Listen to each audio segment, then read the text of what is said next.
Okay, I'm going to start the video because it's 12:55.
While the city of Philadelphia was reeling and rocking from the events that had taken place at Independence Hall, out of which this great nation was born, a very different set of circumstances evolved in the fall of that same year, 1787. The Chestnut Street event was far from being inclusive, but what happened a few blocks to the north was universal rather than national. The birth of the African Methodist Episcopal Church proved to be the birth of America's strongest statement and boldest step for equality and human dignity. While the Declaration of Independence affirmed some as created equal and held that others of God's children were only 3/5 of a man, the Church of Richard Allen dared to proclaim equality for all.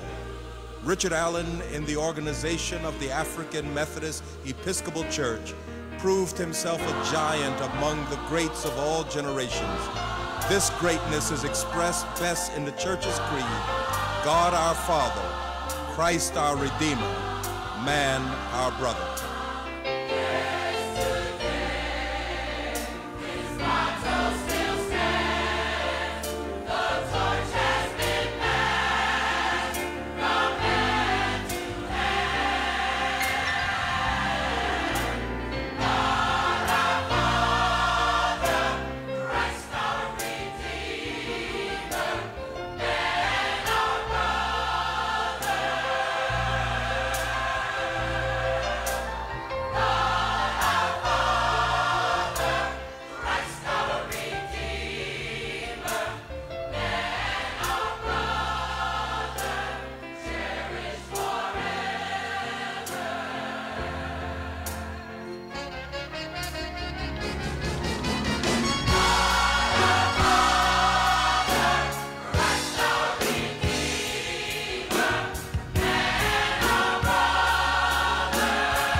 All righty.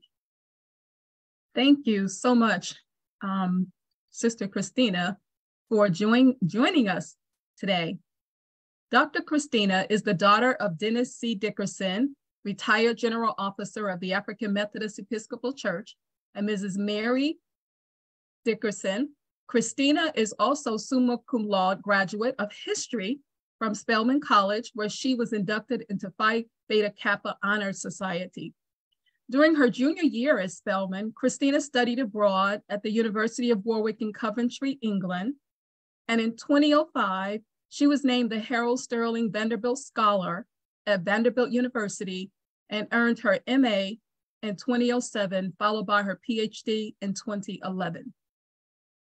Dr. Christina was a history professor at Cumberland County College in Vineland, New Jersey, Gateway Community College in New Haven, Connecticut, and currently serves as an assistant professor of history and geography at Quinnipiac University in Hamden, Connecticut.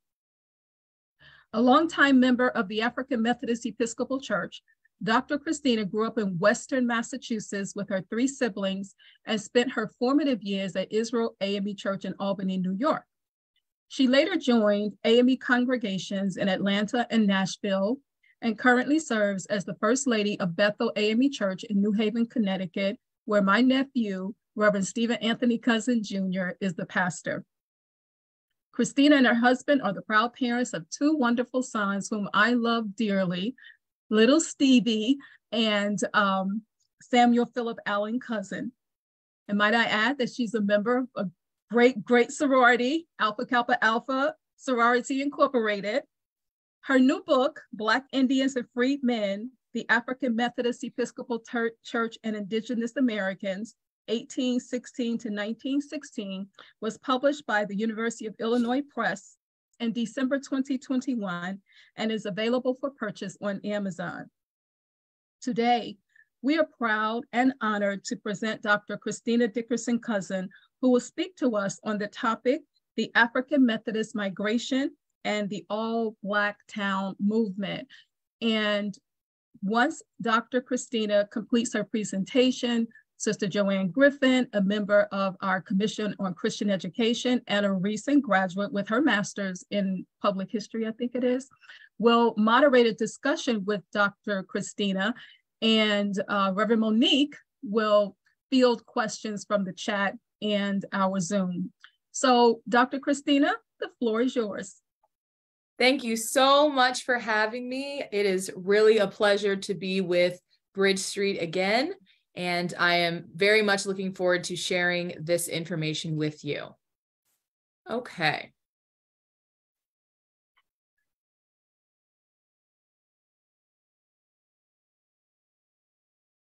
Okay, so everyone can see that all right?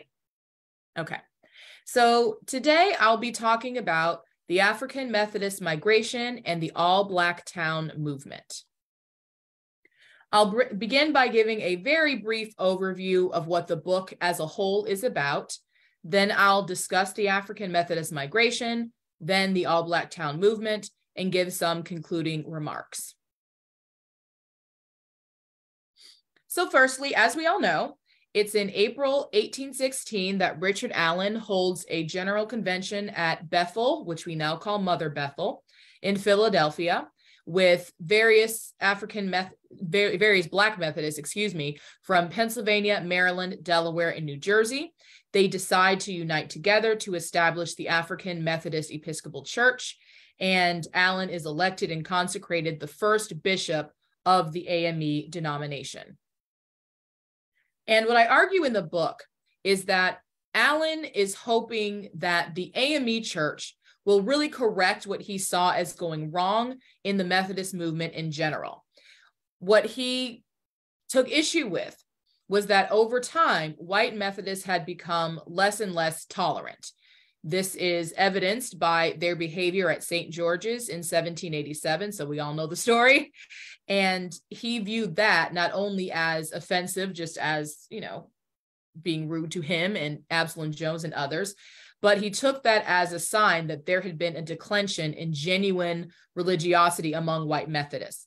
And so he viewed the AME Church as really recapturing what had been so great about the Methodist movement, that it had been racially egalitarian and had welcomed so many people. And so he includes indigenous people in his view of what the AME Church will be. So my book as a whole then argues that the AME Church pursued evangelism within diverse Native communities throughout the 19th and early 20th centuries, that these actions fulfilled Allen's vision. This wasn't an aberration from his vision, rather this was the vision, and that this evangelism occurred in the North and reached its apex in what we now call Oklahoma, among the 5 civilized tribes. So that's generally what the book is arguing. And so let me just show you the section that I'll be focused on and where that fits in the whole story. So in the first chapter, I talk about Richard Allen, John Stewart, and Jarena Lee, and how each of them individually take actions to include indigenous people within the Methodist movement. Then in chapter 2, which I talked about last year for Black History Month, I looked at 2 indigenous ministers, Thomas Sunrise and John Hall, and how they joined the AME Church. And so what I'll be focusing on today is chapter 3, the African Methodist migration and the all-Black town movement. So really what's happening in this chapter is that I'm framing how we end up getting the AME Church to Indian Territory, what becomes Oklahoma. And I put it within this larger context of AME westward migration. So that's really what chapter 3 is doing, and that's what I'll be focusing on today.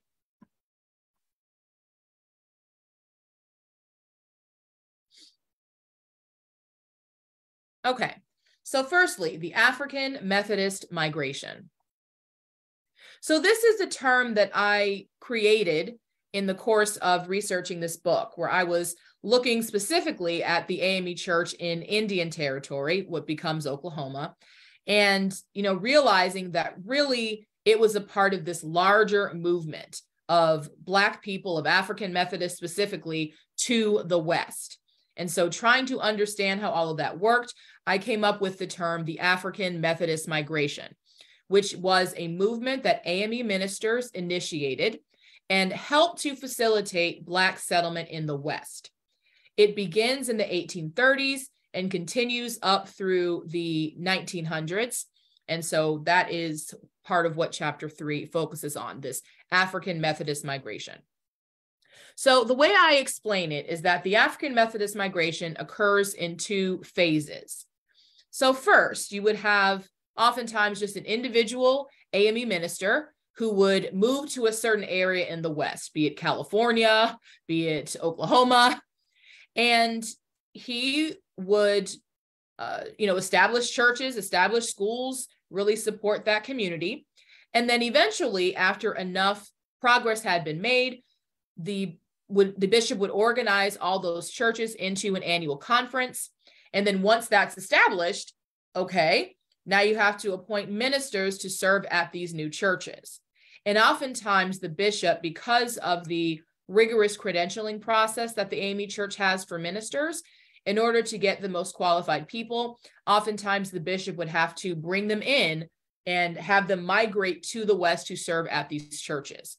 And so that serves as part 2 of the stage of the AMM, when AME ministers from around the country would migrate to the West to serve at new churches in new annual conferences. And in this way, they are not only helping to populate the West, but they are facilitating the growth and expansion of the AME Church in the West.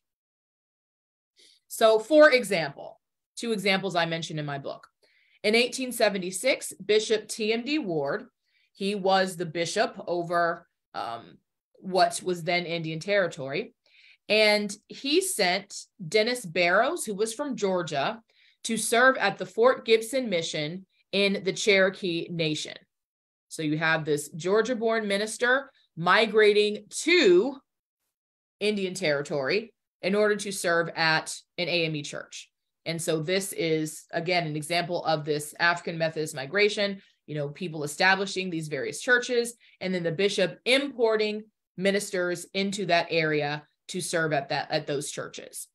Another example, in 1880, Bishop Henry McNeil Turner sends the South Carolina pastor A.J. Miller to serve in the Choctaw Nation. So yet again, an AME minister who was not from this region migrates to Indian Territory in order to serve at this church. So these are just a couple examples of what I mean when I say the African Methodist migration. After these new churches are established, these new annual conferences are established, you are constantly having to bring in new people to serve at these churches. And so this helps to facilitate Black migration to the West, and it also is helping to expand the denomination. So because of the African Methodist migration, because of these patterns that I've explained, the AME Church grows rapidly in the West.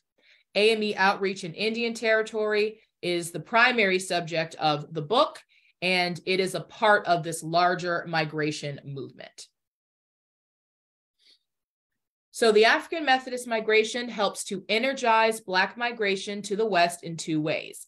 For one, it compels hundreds of AME clergymen who otherwise might not have moved out West. It compels them to do so to establish and serve these new AME churches. So A.J. Miller, might otherwise have just stayed in South Carolina for the rest of his career. But because of this migration movement, he ends up leaving South Carolina and goes to Indian Territory. So that is part of how this migration is energizing this westward movement of Black people and African Methodists in particular. Also, the African Methodist migration lets people know that if you happen to be an AME and you are living in, Georgia, and you know that there is a strong contingent of people who are AMEs living in the West, that may make you say, okay, migration may be a little scary, but at least I know if I go out there, a pastor will be there to greet me. There'll be other AMEs who can come there. And so that might have been an additional impetus to encourage people to migrate. So for example, I cite in the book how ministers in the West sent in letters to the Christian Recorder regularly talking about their efforts. So, hi, I'm in California and we have, 100 people at our church. It would be great if more people would come. Well, if you're reading that and you're living in the South and you say, okay, well, I do kind of want to migrate West, it's good to know that if I go, there's a church, an AME church that can welcome me. So in these two ways, the African Methodist migration helps to energize Black westward migration. Okay, go find Daddy. Sorry, that was little Sammy who wanted to hear what we were talking about. Okay. So the African Methodist migration, this process really begins in the 1830s and 1840s with William Paul Quinn. So at this time, he is organizing congregations in the area that was then considered the West. So back then, the West would have been, Indiana, Illinois, Missouri, Kentucky. That was as far west as the United States was at that point. So that is where he was going.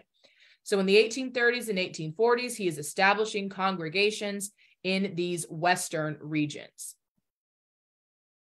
By 1841, he had established St. Paul AME Church in St. Louis.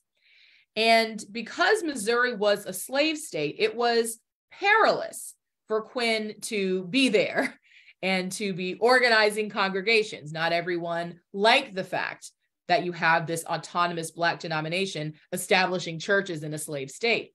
And so in order to make it to these various churches and to do so safely, Quinn really relied on a network of African Methodists in the region to help him. One of them was Priscilla Baltimore, pictured here.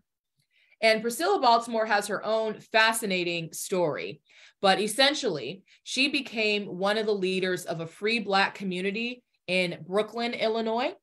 And so along with her husband and several others who had migrated there, they organized a congregation. Quinn comes to them and organizes them into Brooklyn AME Church. And so he becomes, Quinn becomes close with Priscilla Baltimore. And so she's the one who is helping him escape, across the Mississippi River to visit his, church in St. Louis. So she's playing an important role there. So Quinn, he is doing this westward migration, this westward work in the 1830s and 1840s.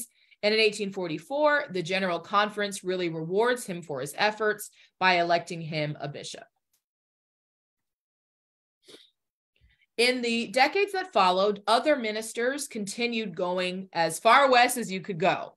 So in the 1850s and 1860s, for example, TMD Ward and John T. Jennifer migrate all the way to California, establishing churches and supporting the communities out there. Because, of course, the California gold rush has been going on, and you have African Americans migrating there, hoping to strike it rich as well. And so Ward and Jennifer are able to help organize congregations. And enough work is done there that in April of 1865, Bishop Jabez P. Campbell formally established the California Annual Conference. And so this is, again, another example of this African Methodist migration. You know, William Paul Quinn starting out here. And then by the 1850s and 1860s, we have an AME presence all the way out in California. And so I've included a table here just showing how this migration continues. So I mentioned California gets its annual conference established in 1865, and that's done by Jabez P. Campbell. We have Texas in 1868, Arkansas, 1868, Illinois, formally established in 1872, West Texas, 1875, Kansas, 1876, South Arkansas, 1876, Indian Territory, 1879, and so on and so on. And we even have a presence in the Colorado Annual Conference, which then included Colorado, Utah, Wyoming, Montana, Arizona, and New Mexico. And we had the Puget Sound Conference, which then included Oregon, Washington, Idaho, Alaska, and British Columbia. So a lot of these are places that we don't automatically think of when we think of the AME Church in the 19th century. We tend to think about South Carolina and, you know, these other regions, but we are already having a presence in, you know, as far west as you can go in the, you know, the second half of the 19th century. And so the AME Church is expanding and growing in these regions, and this is the evidence. So by the time we get to 1890, there are 814 AME churches in the West with a little over 70,000 members. Missouri alone, one of the first places that William Paul Quinn went, had 126 AME churches, and even Montana and Wyoming, again, places we don't automatically think of, we think of the AME Church, they had congregations as well. By 1916, there are over 1,300 AME churches in the West with almost 100,000 members. So all of this is the AME migration, the African Methodist migration. AMEs moving to the West, ministers establishing churches, bishops having to appoint ministers to those churches, and that growth just continues and continues and builds upon itself until by 1916, you have almost 100,000 AMEs in the West. Okay, so the all-Black town movement is really part and parcel of this African Methodist migration. The African Methodist migration plays an important role in developing and having successful all-Black towns in the West. And I'll talk a bit more about what these all-Black towns were in a moment.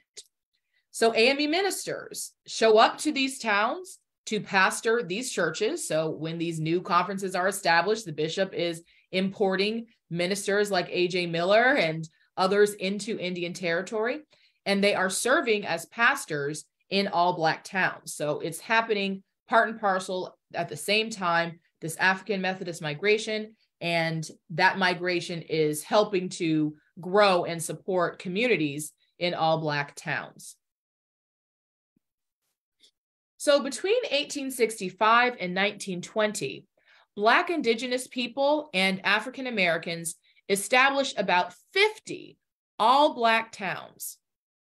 So this is a part of not only AME history, but African American history that too many people don't know about, that we established all-Black towns and neighborhoods and communities. African Americans were so sick and tired of the way they had been treated in the South and other places that they said, look, if we can just get a little parcel of land, We will just live on our own and flourish. And that's exactly what happens in this period. You also have all Black towns in places like Kansas. So you have Nicodemus, Kansas, for example, but I'll be focusing on the all Black towns in Indian Territory, or what becomes Oklahoma. So because of the combined efforts of AME laity and clergy, the AME Church was firmly planted in several all Black towns in Oklahoma by the time we get to the early 20th century.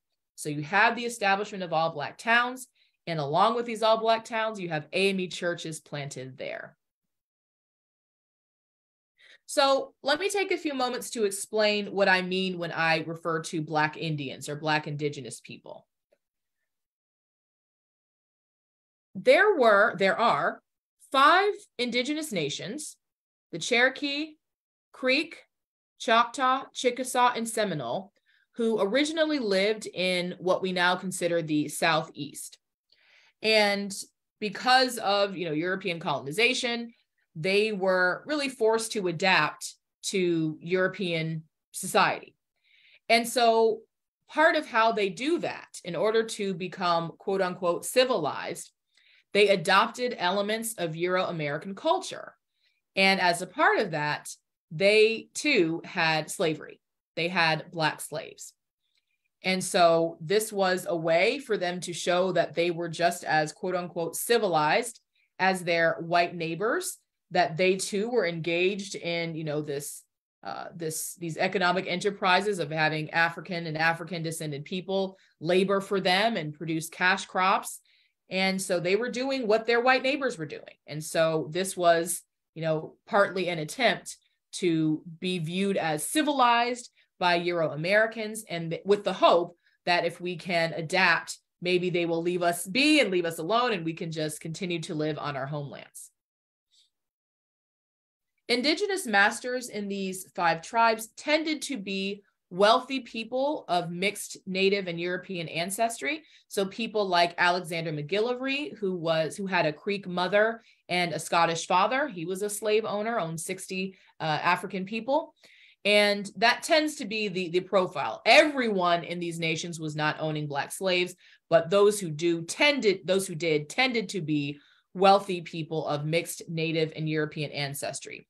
And they treat enslaved Blacks, the way their white neighbors did. They forced them to work in agriculture, producing cotton and other crops, and working as domestics, taking care of their children and their homes. And so if the goal was to become quote unquote civilized so that they would be left alone and left to kind of live on their homelands, that is not what ultimately happened.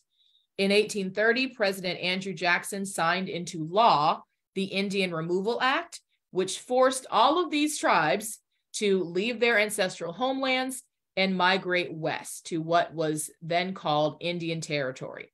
So the goal of this was, for Andrew Jackson to remove these Native people from these very fertile lands so that white settlers could move in and, build the Cotton Kingdom, which is what ultimately happens. And so the forced migration, the forced march from their ancestral homelands to the West is often referred to as the Trail of Tears. What is often not recognized is the fact that thousands of enslaved Blacks who were owned by these 5 civilized tribes went on the Trail of Tears too. They were forced to go along with their indigenous masters. So you have this Trail of Tears. Okay. You have this Trail of Tears, and you have Black enslaved people who are forced to travel along with their masters. And so with their masters, they settled in areas set aside for each tribe. And so they all settle and continue to, reestablish what they had had in the Southeast, and they continue to have their enslaved people work for them, labor for them. And this continues on for several more decades. And then what changes everything is the Civil War. The governments of the 5 civilized tribes, in part because of their vested interest in slavery, all supported the Confederacy. Now, this doesn't mean that every single person in these tribal nations agreed with this decision, but the governments of each of the 5 civilized tribes supported the Confederacy. And they joined battalions to support the Confederacy, and partly because of their vested interest in slavery. So that's a part of the Civil War we often don't hear about. So what's important for our purposes here is that when the Confederates lost, that means their Native allies lost too. And so now all 5 of these tribes have to sign treaties with the United States to establish peace. And as part of those treaties, they free all of their enslaved population and give them citizenship. So now these formerly enslaved people will be known as freedmen. Okay. So that continues, and these formerly enslaved people, now called freedmen among these 5 tribes, they, try to, establish plots of land for themselves and make their own farms and establish, their homes. And then the U.S. government kind of intervenes again and puts forward this policy of allotment, which means that each tribe is going to have to, formally break up their reservations into different acre plots for each of their members. And so in 1893, the Dawes Commission goes about doing that for the 5 civilized tribes. So the 5 civilized tribes are still in Indian territory, and essentially the government says, now you have to divide up your lands into individual plots for individual families, and that is how you will proceed. And in order to determine who was officially a part of the tribe, the Dawes Commission goes about establishing citizenship roles, deciding who really is a member of the tribe and who is just someone who maybe wandered in and is trying to take advantage. And so you would have to formally enroll with the Dawes Commission to be considered an official member of the tribe and then be potentially awarded land. And I promise this is going to connect to the All Black Town movement. Just hang in there with me. So this is what happens. And so a lot of Black Indigenous people, as you can see from the image here, they apply for citizenship. They said, look, I've been enslaved. My ancestors have been enslaved by these tribes. I'm a part of this tribe. And so they would have to go to the Dawes Commission and present evidence to prove that they had been enslaved by such and such person and, who they were. And those who were approved were placed on freedmen rolls. So these are for the formerly enslaved people of these 5 tribes.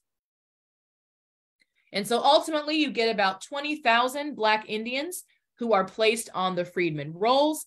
And so now, once you are officially on the rolls, now you are eligible for a land allotment. And so this is how this connects to the African Methodist migration and the All Black Town movement.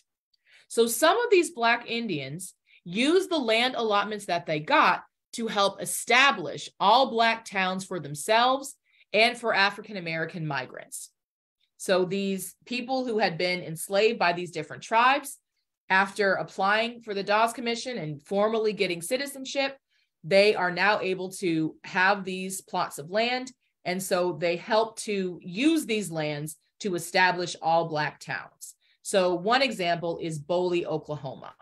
And as you can see from this historical marker here, Boley in the Creek Nation, established as an all Black town on the land of Creek Indian freedwoman Abigail Barnett, organized by T.M. Haynes, first town site manager, and it goes on to say who it was named after. And T.M. Haynes was an African Methodist. So he is one of the ones who helps to establish this town, and it is established on the land allotment of this Black Creek woman, Abigail Barnett. So Boley becomes one of the most successful all Black towns, partly because it was located, right near the railroad, which gave people easy access to it and ensured that migration would just continue there. So a lifelong resident named Hallie S. Jones said that in 1905 and 1906, new people arrived in Boley by trainloads. She explained that in some instances, 8 and 10 families would alight from the same train. Their luggage would fill the depot platform and would be piled 6 and 7 feet high. Gangs like that started Boley off in a big way. Many persons from the town would meet the trains to welcome the newcomers. Just imagine what this would have been like. In 1905, you have maybe made it out of Georgia or Texas after enduring, all that Black people were enduring. And you said, you know what, I'm going to take a shot. We're going to move to Boley. We heard that Boley is a nice place to go. And you show up and you're welcomed at the train. You see all these other migrants who are so excited to be there. The prospect of living in an all Black town, don't have to worry about, doffing your hat to a white person walking down the street. You can just live in this Black oasis. And so this is what people are doing. And they're so excited to be living in a place like Boley, again, established on the allotment of a Black Indigenous person. So some of the migrants who come to Boley are African Methodists. I mentioned that T.M. Haynes, one of the founders of Boley, was an African Methodist. And they established churches like Ward AME, which was likely founded between 1905 and 1907.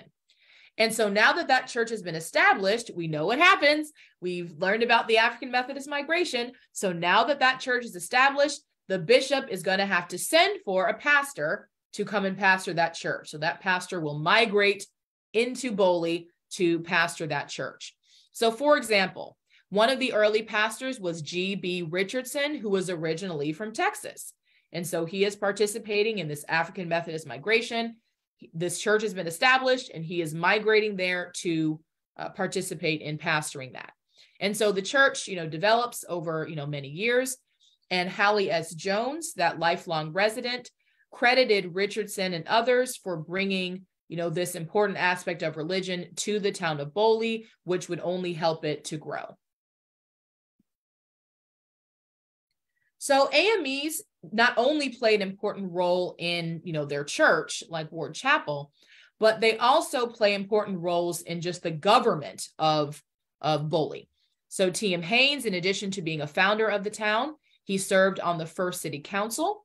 Henry C. Cavill established a successful general store and also served on the city council.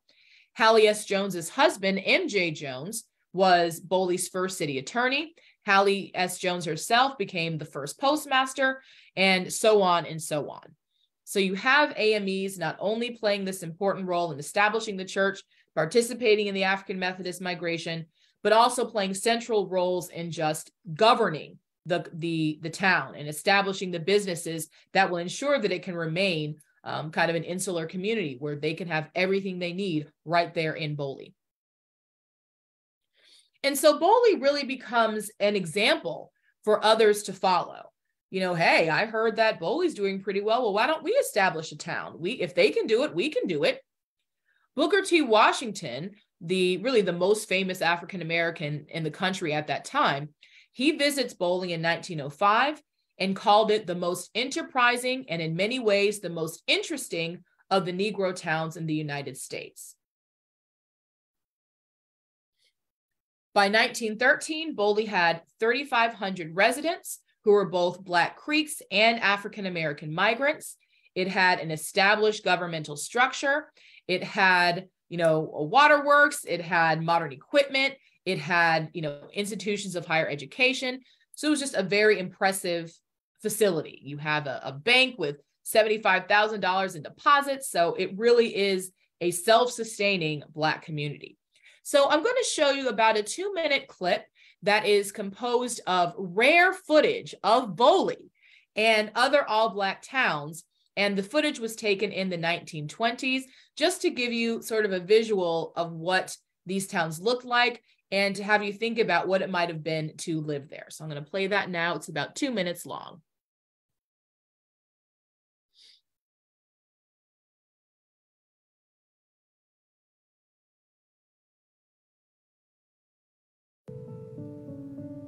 And Oklahoma is a unique space in terms of the number of African-American towns that were established. Some suggest upwards of 50 African-American towns. Between 1924 and 1928, Reverend S.S. Jones was going around documenting this sort of self-determined, vibrant African-American communities. You see the African-American educators, doctors, lawyers, landowners, oil barons, and I think that's what's so remarkable about this footage. To think that individuals, how many years out of slavery, are now owning oil wells that are producing 2,000 barrels a day. Is that not the ultimate American dream? Is that not the ultimate American story? It flies in the face of what I think some people consider part of African American history and culture. And I think that that was one of the things that Oklahoma and what S.S. Jones is really kind of showing is that African American history and culture is not a monolith. And in a way, it became kind of like a marketing tool to encourage individuals to migrate, to move there, that this is a place where you can live, you can thrive, and peacefully reside. There were still palpable racial tensions. There are lynchings, there's Jim Crow, segregation, there's all of these things, and you still have an African American community, or many communities, that really speak to the fortitude and resilience of Black people in this country.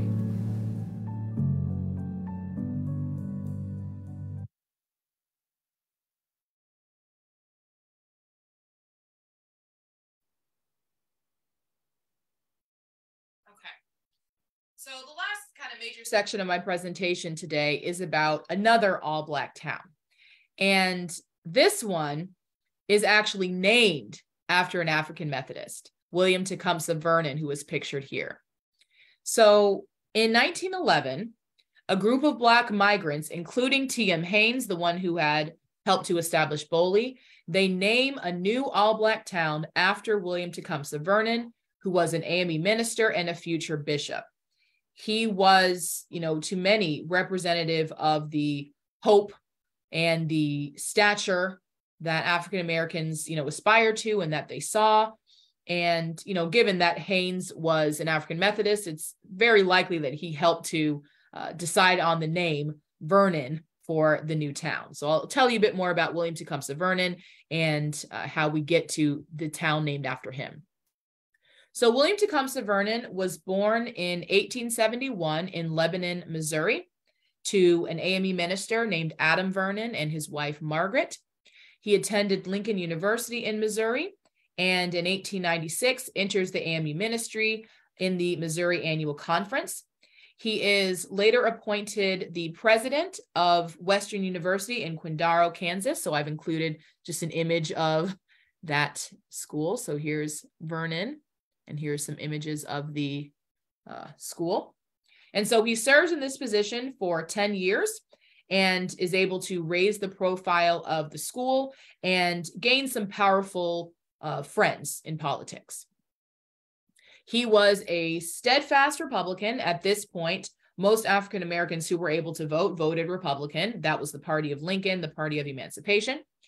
And in 1906, President Roosevelt appointed Vernon Registrar of the Treasury, meaning that all U.S. currency printed had Vernon's name on it. So I've included an image here. You can see W. Vernon, Registrar of the Treasury. And so you can imagine what this meant to African Americans. You see a Black man in this kind of position to have his signature on all the money. And so he continues to serve in this role. And while he is in the administration, he does what he can to help other African Americans. So, for example, on the eve of Oklahoma statehood, the Oklahoma Constitution, which was going to have to go up for approval for statehood to go through, it included really a segregation clause. This was like one of the first things that Oklahoma wanted to do upon establishing statehood, was to establish Jim Crow. And so in 1907, a delegation of Black Indians and African Americans from Oklahoma show up in Washington to try to push against this effort, to say, we are residents of Oklahoma too. We want to push back against this. And so they show up in DC hoping for the best, hoping to get an audience. And who was there to help them? William Tecumseh Vernon. He is still serving as the Registrar of the Treasury, and he goes out of his way to assist this delegation. And his actions, quote, put the Negroes of Oklahoma and Indian territories under lasting obligation to him. So he assists them in numerous ways. For one, he entertains them in his home, which was, must have been nice given that they had come from, so far away, just to have someone welcome you and, try to assist you in that way. But also he is likely the one who helps to secure audiences with important political figures. So he is in all likelihood the one who is ensuring that this delegation of Black Indians and African Americans, that they're able to meet with, among others, Attorney General Bonaparte, Senator Charles Curtis, and even President Roosevelt himself. So ultimately, although the delegation, pled their case, the Oklahoma state constitution goes through with the Jim Crow provisions in place. But nevertheless, those in the delegation remembered that Vernon had tried to help them. They remembered that he had been in this lofty position, but that he had, sought out to assist them in this way. And then his profile rises up even more in Oklahoma when in June of 1911, he is appointed assistant supervisor of schools for the 5 civilized tribes. So he has served in this powerful government position as registrar of the Treasury, and now he is supposed to be, assistant supervisor of schools for the 5 tribes. So he's supposed to relocate to Muskogee and, do this job. And so Blacks in Oklahoma, who certainly remembered how he had tried to help them a few years prior, must have been very excited about this news. But not everyone was excited. Pretty much immediately, newspapers start running headlines and having stories about how angry people were that he had been appointed to this position. So some of the articles said that, he's just being given this role to try to help, the Republican Party, and, he's not really qualified. They're just trying to appease, Black people so that they will vote for them. And it gets, a lot nastier than that. Chief Modi Tiger of the Creek Nation expressed real consternation that a person of a quote unquote inferior race had been given the position of being a supervisor over schools for the 5 tribes. And he wondered why you didn't get an indigenous man or a white man to do this job. Why would you get someone of an inferior race to do this? And then it really gets, even worse when there are thinly veiled threats in the newspaper, including on January 9th, the Muskogee Times-Democrat warned that personally, we would advise Vernon not to come to Muskogee to accept the job. This is a white man's country. And so it's pretty clear what they mean by that this is a white man's country. Don't come here. If you come, you may not, leave. And so this, continues. Several others in the various tribes protest against him coming, and these threats, just continue. And so ultimately, his job is pulled back a bit, and he is appointed supervisor at large over the schools, meaning that he still technically has the job, but he won't go to Oklahoma because clearly his life would be under threat if he did. And so while he is in this role, he, focuses on the educational needs of Black Indians and continues in this role moving forward. So despite this reaction, or perhaps because of it, Black Oklahomans rallied around him.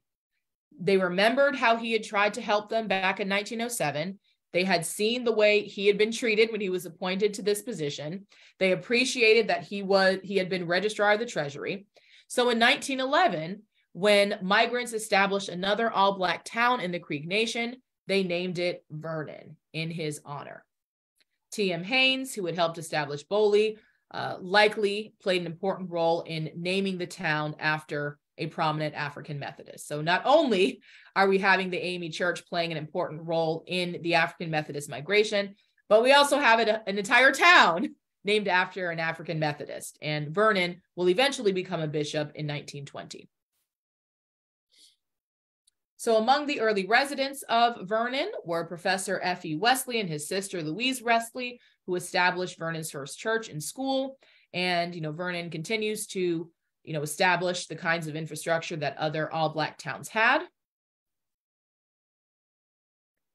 And then 10 years later, after the establishment of this all Black town, 10 years later, Tulsa, Oklahoma is up in flames in the notorious race massacre of 1921. And this massacre, we've recognized kind of the anniversary of this horrific event a few years ago. And I don't think it's a coincidence that one of the buildings that was set aflame was Vernon AME Church, which was named after William Tecumseh Vernon. I believe that some of those white Oklahomans remembered how offended they had been when Vernon was appointed to those positions, when he had, served in the Roosevelt administration, and they were only too happy to burn down his namesake congregation. But nevertheless, the members of Vernon AME Church continued to persist and eventually rebuild the church and the congregation. Okay, so just some concluding thoughts, and then I'll be happy to answer some questions. So the African Methodist migration facilitated the settlement of hundreds of Black ministers west of the Mississippi River. Both clergy and laity aided the growth and development of Black communities, Black migrant communities throughout the West, particularly the all-Black towns of Indian Territory. I could have mentioned many, many more of these all-Black towns, but I just wanted to give you a few examples.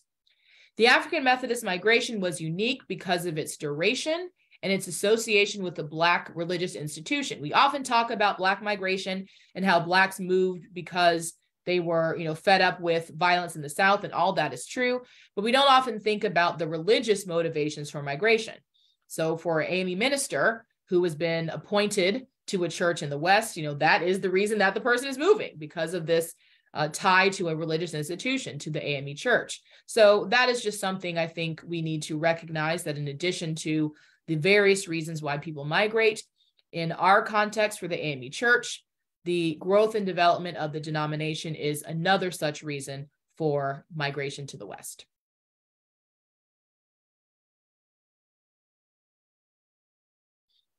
Okay, so I will end it there, and I'll leave it to whoever's going to field the questions. Thank you so much for your attention. I know that was a lot of information, but hopefully everyone was able to get something out of that.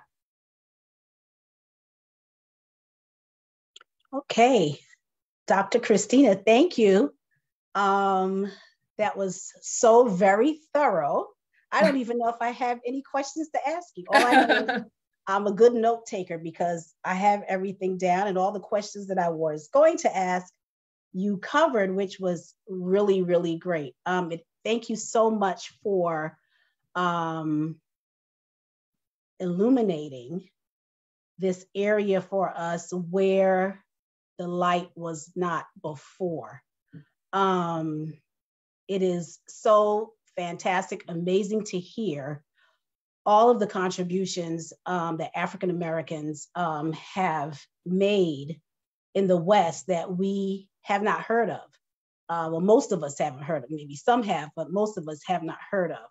So I am just amazed at all of this. When I read through the chapter, just at all of the towns and just how the people just had the fortitude to move forward, like you said, in the face of all that they were enduring, is amazing to me. And it is a true testament to our ancestry and who we are as a people.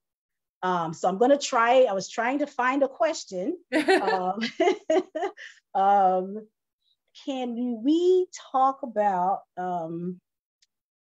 let's see, I was trying to find, you covered the Dawes Commission pretty thoroughly, so I don't want to go back there. If we can go back a little bit to William Paul Quinn, where you first started, can you talk a little bit more about his migration west?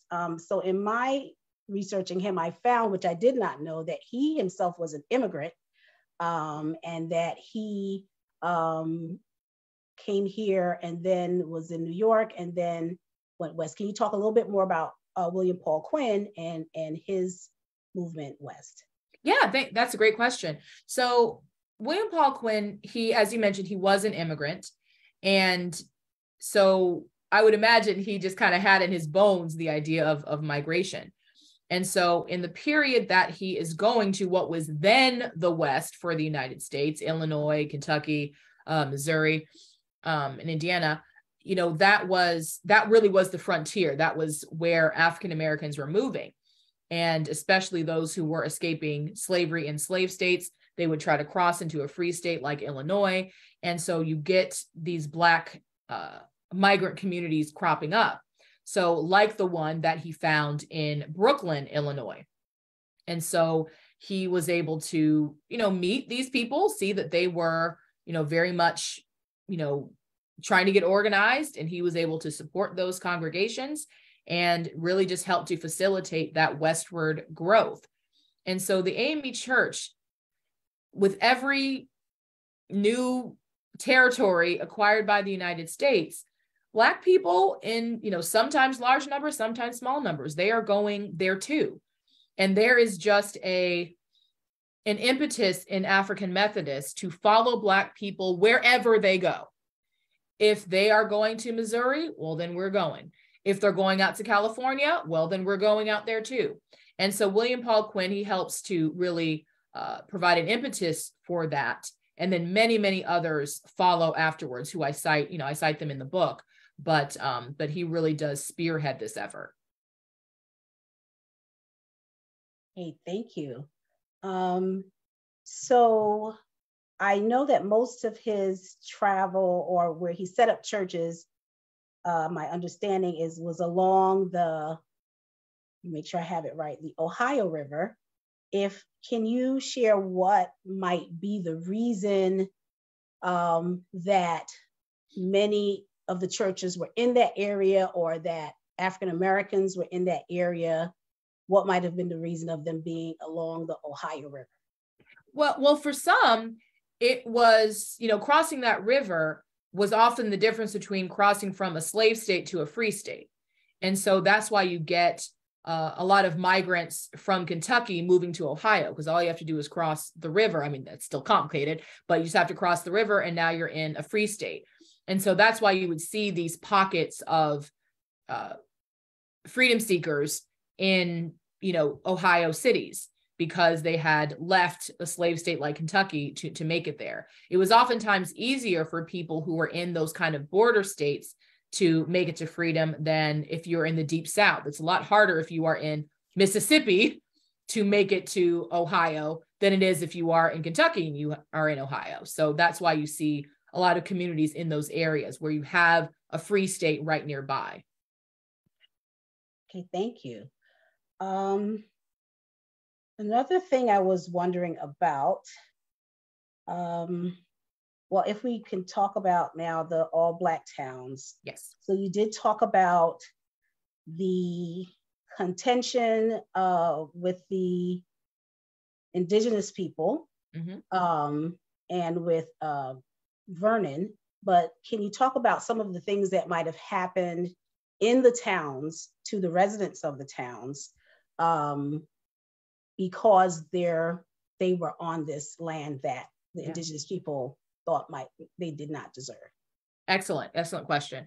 So I didn't have a chance to go into too much detail about it today, but it's in the book, where for the 5 civilized tribes, some of them did not like the idea of formerly enslaved people getting citizenship in the tribe and getting land. And there was, resentment. If you are a former slaveholder, you don't necessarily agree with the idea that someone you formerly enslaved, or their children, they're now an official member of the tribe and they are now entitled to land. For these tribal nations, they feel that part of their sovereignty is being able to decide for themselves who was a member of the tribe. And in this case, you really have the US government telling them that these people are part of the tribe. And so there was resentment about that. Like, how dare you be, on this land? And so there are many instances where there is violence perpetrated on the residents of these all Black towns. And there's tension between these residents and indigenous people who, some of whom don't feel like they have a right to be there and that they should not be a part of the tribe. I mean, that's a fight that's still going on today. One of the most potent examples is the Cherokee freedmen who had been members of the tribe for, since, 1866. And then in 2007 were kicked out of the tribe and stripped of all of their rights. And it took a decade-long battle to get that back, to have their rights restored and eventually become a part of the tribe again. And the other people in the other tribes, that still hasn't been done. There still isn't full equality in the tribe for these descendants of enslaved people. So that's an issue that's still happening and still current today. Okay, yes, I was going to ask if anything like that was still happening. Thank you. Another quick question was, a lot of this migration was happening during the Reconstruction period. Mm-hmm. So I wanted to know if you can kind of expound on that, what influence the Reconstruction period might have had on the migration west, or just the migration period. Yeah, well, let me just quickly summarize what Reconstruction is. So Reconstruction refers to the period after the Civil War when African Americans are now free. And so the country is grappling with, okay, what does freedom mean? Does that mean citizenship? What does that exactly mean?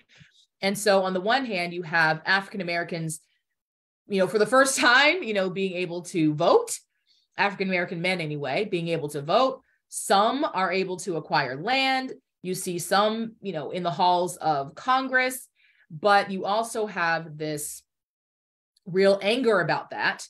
And you see the rise of white vigilante groups like the KKK, aiming to keep Black people subservient. And so generally speaking, we say Reconstruction ended in 1877 when federal troops left the South. And so African Americans really had no more protection. And then you eventually see the rise of Jim Crow. And so this migration and AMEs continuing to move west, and Blacks in general moving west, is happening within this context, that especially after you see the collapse of Reconstruction, the fact that federal troops are leaving and that Black people are going to be left to the mercy of these white vigilantes who, if they could have it their way, would re-enslave them. Some people say, okay, now it's probably time to go. It's time to go. We tried to make it in the South and we just have no future here. And so you see this migration west, and the AME, the African Methodist migration, is just a part of that.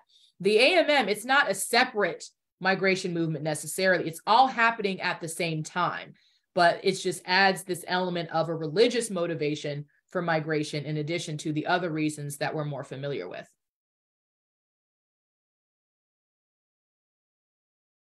Thank you. That was really great explanation. I'm trying to think of some more questions, and I really cannot because you were so very thorough, Dr. Christina. So I don't want to belabor things. If you don't mind, Reverend Valerie and Reverend Monique, I would turn it over to questions. I saw a lot of questions in the chat, so I don't. They're coming. Yes, they are coming through in the chat. Yes. So thank you for those questions, Joanne. And I agree, it was very thorough and very thought-provoking. So any participants who are here, if you'd like to put your questions in the chat, feel free to do so. And I'm going to start sharing the ones that are already there. So I see 3 so far. The first one is, in reflecting on your work and research, what do you see as a key takeaway to empower us in 2023? That's a wonderful question. I would say our AME forebears did so much with so little. They were bold. I mean, we could be in California within a couple of hours, these days, hop on the plane, and it'll be uncomfortable getting on the plane and all that, but we could be there in a few hours. Imagine what it took to migrate to California in the 1850s, to establish a church in California in the 1850s, to to do all the things that our forebears did. And so if they can do so much with so little, we should be able to do so much more with all that we have, all the resources that we have, all the technology that we have to reach people. And so I just find it very inspiring that AMEs were so, I don't want to say fearless, because obviously there was a lot to fear, but they were so bold and they believed in what they were doing so deeply that they were willing to face those dangers. And, it was, I don't want to minimize how dangerous this work was.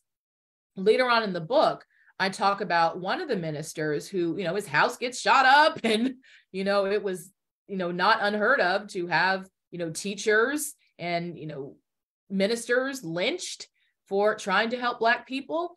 And so it was not a small thing, not an easy thing what they accomplished. So I would just say, what I would hope we all take away from it is that we must, be equally as bold and be as visionary as they were and think bigger. I don't know if any of you were at Founders Day this weekend, but my father, Dennis C. Dickerson, preached about, something more, asking God for something more and thinking bigger, being more expansive in what is possible for yourselves and for this church. And so that is what I hope people take away from the book. That's certainly what I take away from that research. Thank you for that question. Amen. And it certainly reminds us of the sermon that we heard this morning about faith being an attitude, but also your action. So it is truly inspiring to think of this in a historical context. We have another question in the chat that says, how many of the African-American communities remain viable today? That's kind of an unfortunate part of this history, that many of these towns are no longer viable. And it's for a variety of reasons. For one, because of the Great Depression in the 1920s, 30s, 40s, a lot of these towns just struggled, and people, left and didn't return. And a lot of these towns are no longer really standing. Some of them are still hanging on. Boley is still, an existing town, but, it's, there's a struggle to keep them going. And part of what I hope this book helps to do is to raise awareness that these places do exist, so that we can know what they are, that we can help to support them in whatever way that we can, because this is important history that we do not want to lose. So, you can really look up which towns are still viable, but it is, it's a lot of them struggled and were not able to really survive certainly into the 21st century, but there are a few still going. I see that Linda Jones posted in the chat, Boley still hosts the nation's oldest African-American community-based rodeo every Memorial Day weekend. Amen. Thank you so much for pointing that out. Yes, Boley has a rich history of Black cowboys, the rodeo, and that's an important part of Boley's history and its identity. So I'm so glad you brought that up. That is absolutely true. Amen. Let's take a trip, y'all. I know. Let's take a trip. We have another question in the chat. Did Black freedmen experience difficulty or discrimination trying to prove they had been enslaved by tribal communities in order to receive land under the Dawes Act? Thank you for asking. That is chapter 7 of the book.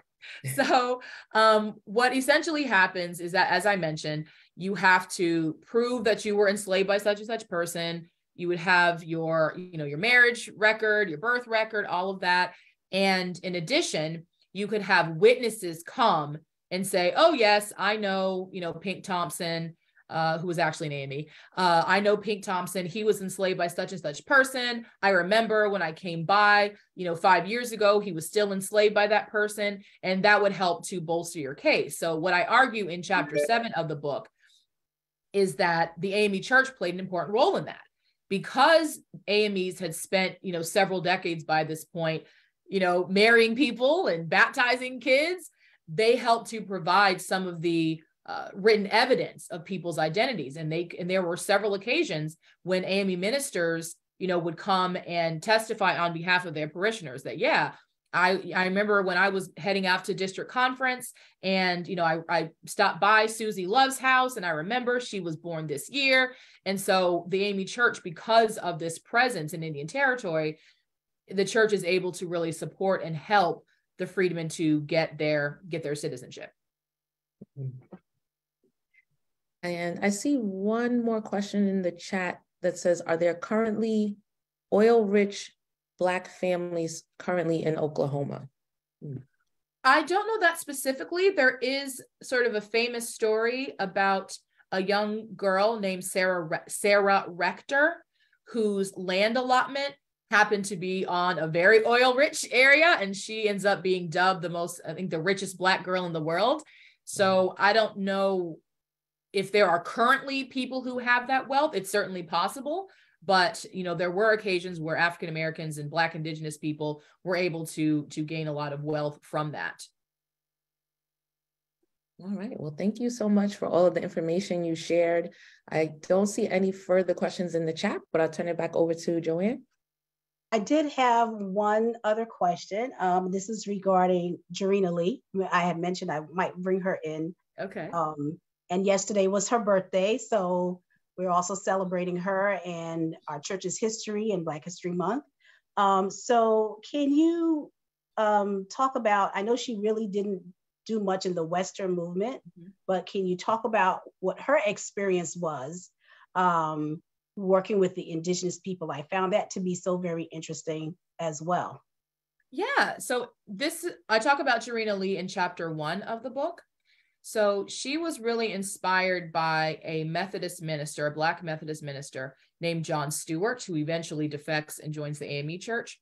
And so John Stewart, a Black man, he's the first one to establish a permanent mission among Native people, and he does so in Ohio. And so Jarena Lee is really inspired by John Stewart, and she wants to walk in his footsteps. So she not only visits his mission after he dies, because she becomes friends with his widow, she also visits the Seneca of the Haudenosaunee Confederacy and, spends time with them and is asked to preach.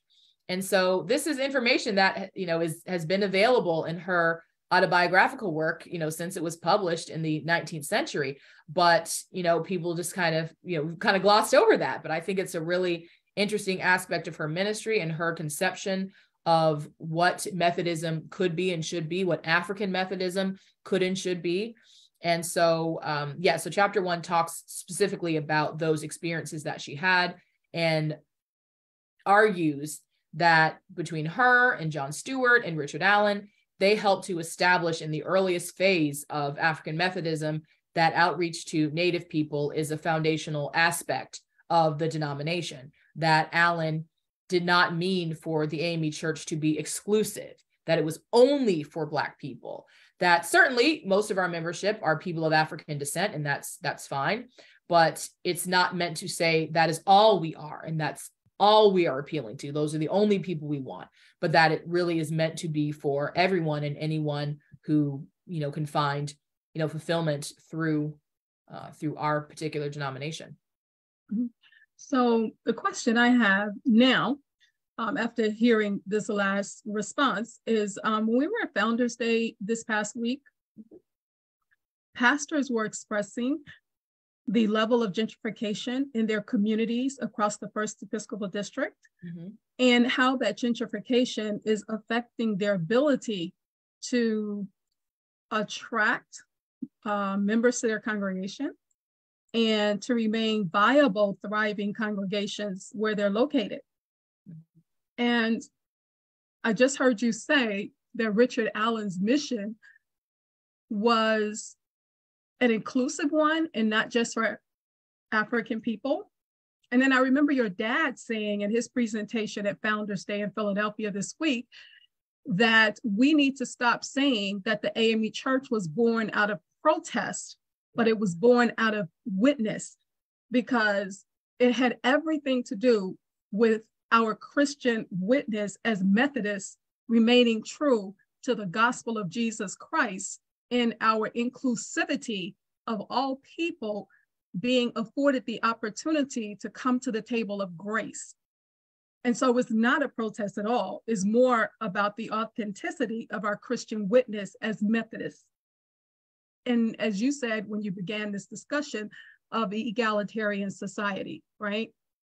So what do you say to African Methodists who are in gentrified communities, but who aren't open to folk of other color becoming members of their congregation?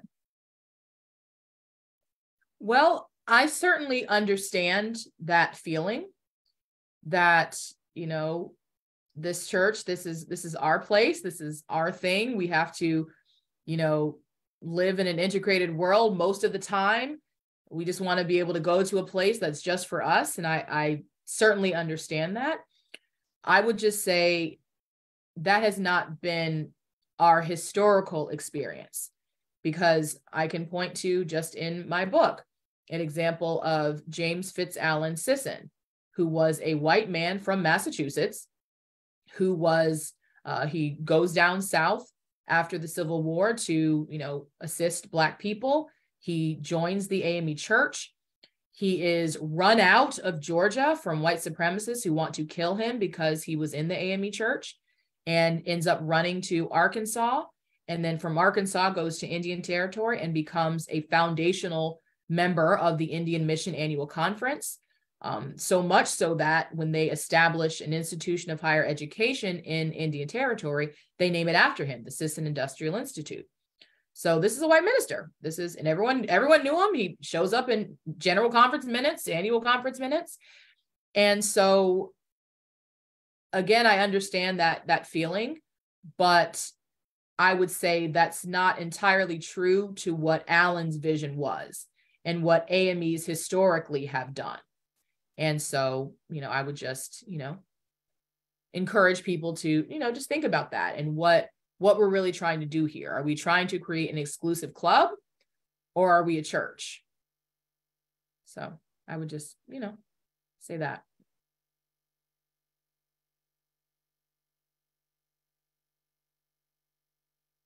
I turn it back to Joanne. I just had that question, you know, because I've actually, you know, been around, you know, African Methodists who, you know, feel some kind of way. I understand. Yeah. And it's an issue. So then my question would be, and I don't know how this would go over. So then I think folk might be turned off because of the term, or not as willing to come in because of the term African.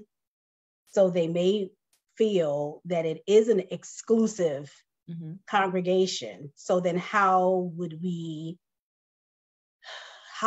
deal with that? And then I guess, I don't know if it's open to you or whoever may have the thought. I just always have this thought then, since you mentioned that last year, I've been thinking about that. Then how do we deal with that, with the term African being in the name, and then it may not allow us to reach everyone as we may want to, because we are trying to be inclusive? Well, what I would say is that if you are meeting the needs of people in the community, whatever those needs are, whoever those people are, if you are feeding the hungry, clothing the naked, and establishing, community schools or whatever else needs to be done, I don't think people are really going to care that much whether or not you're African Methodist or whatever else. The name is what it is, and it is historically, that is who we are. My point is just that we don't have to view the African in the title as exclusionary. That if we are doing the work, then regardless of what we are named, that is what will bring people to us and make people feel welcome. So it's not so much, I understand your point, but I think it's, again, if we're doing the work, I don't necessarily see that as being a problem. If you are showing up in, white neighborhoods and, supporting people and what they need, I I don't think the name should be a problem, but I'd be happy to hear what anyone else has to say about that. Yeah, no, I'm in full agreement with that. I just wanted to be like ask that question. Yeah. Yeah, so that's and there are a preponderance of Caucasian pastors, in which I was shocked, going to some of the general conferences to actually see them with my own two eyes, because I just thought that the pastors were African American. Mm-hmm. And then we have some in our first district, a couple that went to seminary with me. And then I was shocked to find out that we have churches in places like Iowa, mm-hmm. Nebraska, mm-hmm. Minnesota. So, to me, I would think that was not as much populated with African Americans as like Brooklyn or Georgia or South Carolina. But I was shocked to find that there was a preponderance of African Americans there. So, my other thing that I wanted to ask you, Dr. Christina, and I kind of, did a drive-by at the Founders Day meeting, and I was thinking about it today, and I said, I don't even think she answered me. So my question was, we have, and I kind of put it in the chat, but we have the asylum seekers and the dreamers now, who are on the periphery of our borders, much like the freedom seekers. And so I'm wondering, what would the AME role, as we look at your book and talking about, Blacks, freedmen living on Indian territory, what would that look like for the AME Church, especially because we had this whole conversation at Founders Day about so many, I think 30 Dominican churches in the Dominican Republic, but they're all Spanish speaking. And when they come to America, they cannot find a Spanish speaking church. But St. Luke in Harlem does have a 12 o'clock service that is Spanish speaking, inspired by Reverend Brenda Ford, who did that as her dissertation project at Union. So I'm wondering, what would the AME Church's mission look like in trying to assist with the accommodating of these dreamers and asylum seekers now?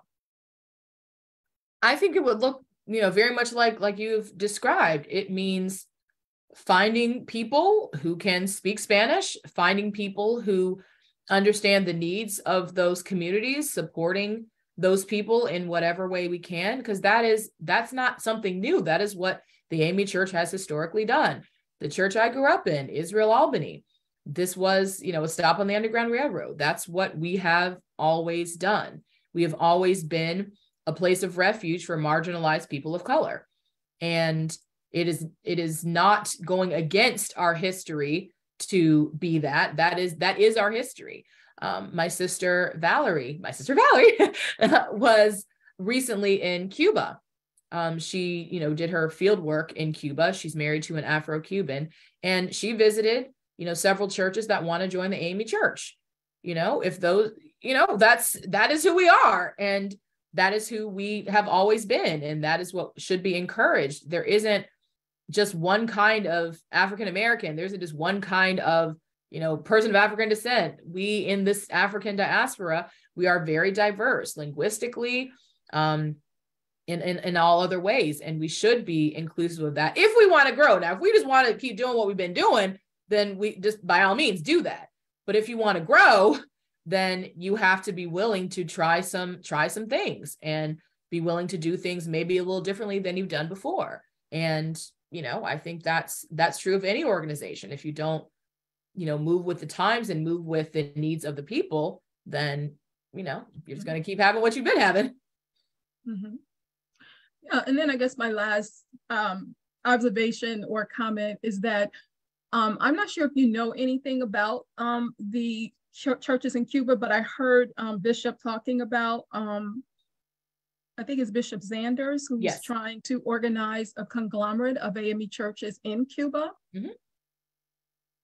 Yeah, I mean, that's what my sister was doing. She went down there Bishop Zanders, since he knows that she has that connection to Cuba, she and her husband, Giovanni Cordero, they went, down there and visited the churches, visited the pastors.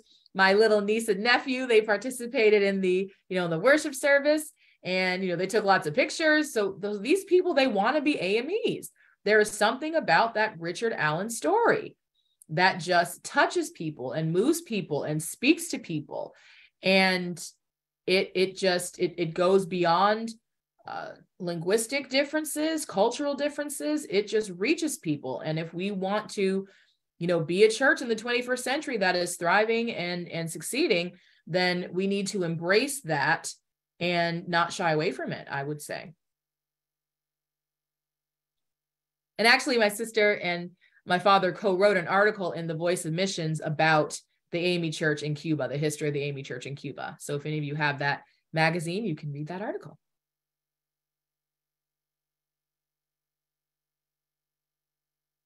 Okay. Well, Dr. Christina, I just want to say thank you again. These are just my closing remarks, my closing thoughts. Just thank you again. I was thinking it's a year later. What could we talk about this time? And then reading that chapter, chapter 3, I was just like, okay, this is a lot, and I'm like, and I'm researching other things, just trying to, gather some more information, trying to put things into context. So it was just really amazing to me. And sometimes, and some people say, why study history? And it is for this very reason, the very conversation that we just had, so that we can really understand what our roots are, what our roots, were.